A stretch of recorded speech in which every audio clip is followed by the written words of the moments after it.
na nagdudulot ng pagbaha.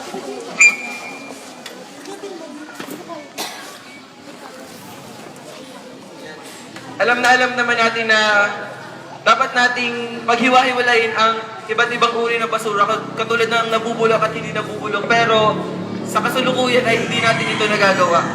Katulad nito na halo-halo yung mga nabubulok at hindi nabubulok. Kaya nagdudulot ito ng iba't ibang panganib sa ating kalusugan.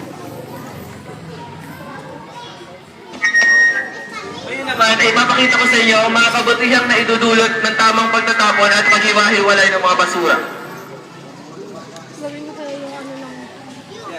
Kung tama ang pagtatapon natin ng basura, nilalagay natin ito sa tamang lagayan tulad ng basurahan at mapaghihiwa-hiwalay natin ng iba't ibang uri ng basura, maaari tayong makaiwas sa sakit sa puso, problema sa baga at ibang sakit sa paghinga dahil mas masariwa at mas malinis ang malalakap nating hangin. Kaya makaiwas tayo sa sakit sa baga.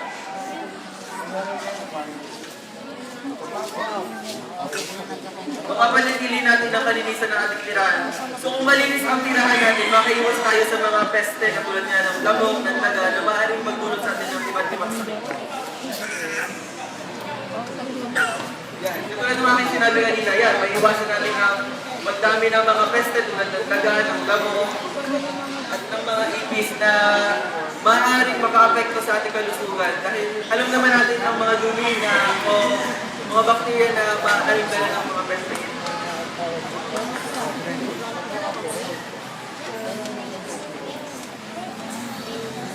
Yun.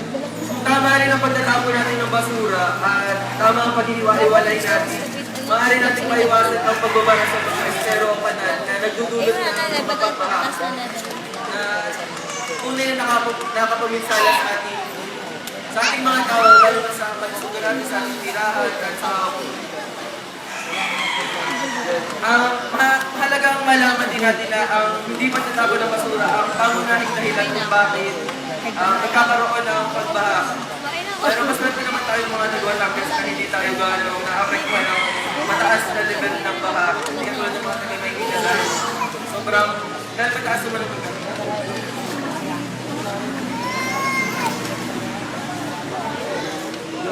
Makakatulong din ang tamang pagtatapon ng basura sa pagbawas ng polusyon. Nakatulong din ito upang mabawasan ang paglala ng global warming. Alam po ba natin ang ibig sabihin ng global warming? Nakakaalam ng global warming. Ang global warming po ay yung patuloy na pag-init ng temperatura ng ating mundo. So kapag po mainit ang temperatura, masyado nang mainit ang temperatura ng ating mundo ay yung mga yelo po sa mga lugar kung saan may mga snow, may mga yelo, ay matutunaw na nagdudulot ng pagtaas ng level ng tubig. Pag po masyado na mataas ng level ng tubig, maaari pong lumubog yung mga lugar na mabababa. So, yun, mahalaga po ang pagtatapon ng basura kung maiwasan ng global.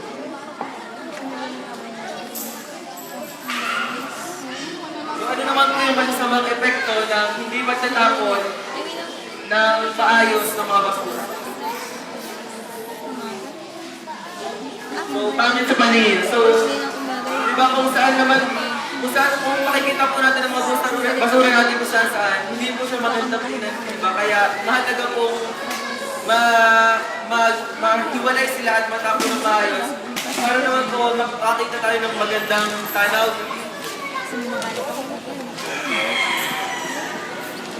Nagbubuga ng laso.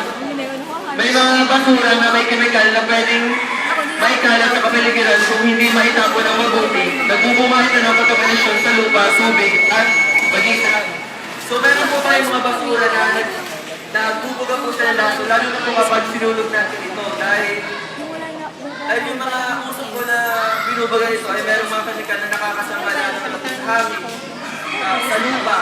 So masama pong mapagkami ng ating lupa dahil dito po natin itinatan yung ating mga pangunahing pagkain tulad ng mga gulay, ng prutas na maaaring gumawa din sa magiging produkto ng kunyari yung mga pagkain natin, kunyari mga talong, mga ganyan, tapos pinakatanin sa kontaminadong lupa, maaaring makontamina din yung pagkain na yun na pag kinain natin, di ba? Maaaring magkaroon ng masamang epekto sa ating katawan.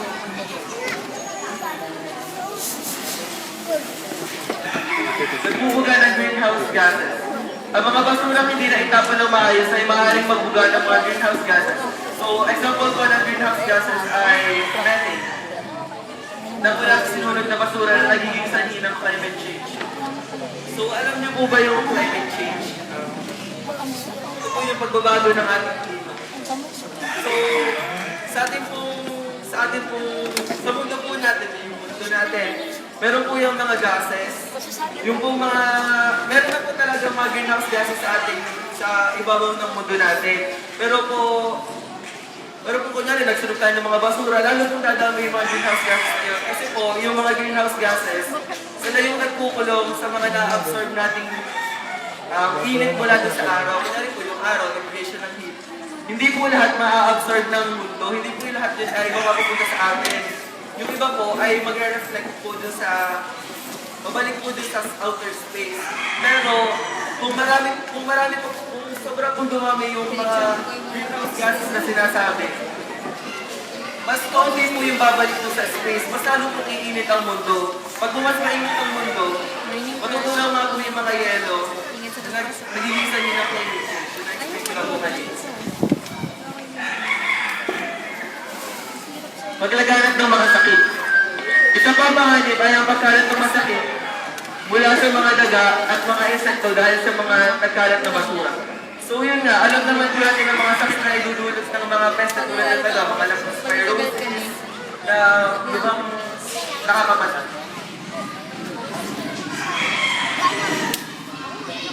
Nakakababa ng kalidad ng hangin. Ang mga basurang sinusunog ay nakakaapekto sa kalidad ng hangin at maaaring maging sanhi nagiging sanhi ng nakakabahalang mga sakit. So ang mga hangin yung mga basura na tinatapon natin ay yung amoy na inaalo sa amin na maaaring maging sanhi ng iba't ibang sakit na bagay. Ano ang mga dapat natin gawin para sa isang malinis at dalisay na kapaligiran? Segregation. Ang segregation po ay yung tamang paraan ng paghihiwa-hiwalay ng mga basura. So, makikita po natin. So, yan. Dito po sa next slide ay papatunay na po natin kung paano po yung tamang paghihiwa-hiwalay. Yan. Mga nabubulok. So, ang una po rin ng basura ay nabubulok. So, alam naman po natin yung mga nabubulok na basura. Tulad po ng mga tinatirang pagkain, mga gulay.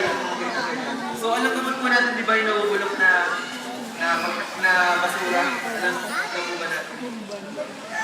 So yung pupuri na basura ay yung mga hindi nabubulok. So ang example nga po niyan ay yung mga plastic yan. So kailangan halaga mo po may paghiwa-hiwalay natin sila. So kung makakita po tayo ng mga basurahan na may label o tatak na nabubulok or hindi nabubulok, so sundin po natin yun upang maiwasan natin ang mga ibang sakit. So yan, mahalaga po nating malaman ang 3 R's or yung reduce, reuse, and recycle. Yan, reduce. Bawasan ang mga basura sa pamamagitan ng pagbili lamang ng mga bagay na inyong kailangan.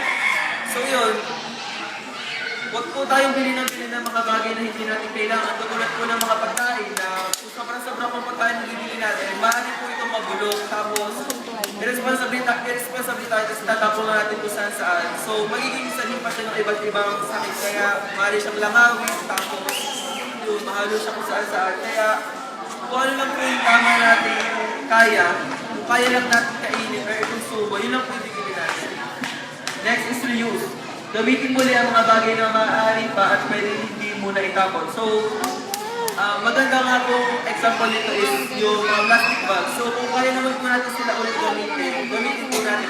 Tsaka po yung mga reusable bags, pwede naman po natin siya ulit gamitin sa susunod natin pamimili upang makaiwas po tayo sa pollution. And next is recycle. Lumikha ng mga panibagong bagay mula sa mga basura. So yun, yung mga, di ba sabi nila may pera sa basura. So, yung mga bagay po na Katulad po ng mga lata, mga plastic. Pwede po natin siyang gawin bilang handicrafts. So, pwede po natin ibenta. Kung kayo po ay isang malikhaing individual, pwede po siya ipagbenta, may pera pa kayo, and at the same time, nakatulong din po sa environment. Yan, magtipitin po tayo sa kuryente. So, yung mga TV po natin, computers, or yung mga chargers na hindi naman po ginagamit, eh, pwede naman po natin siya i-unplug or alisin sa saksakan upang makalipit po tayo sa kuryente. Magtalim na mga puno. So, ito po, marami naman pong activities ang mga government natin. Katulad po namin sa school, nagkakandak po kami ng iba't ibang activities upang matulungan ang environment at ito nga po yung pagtatalim ng puno.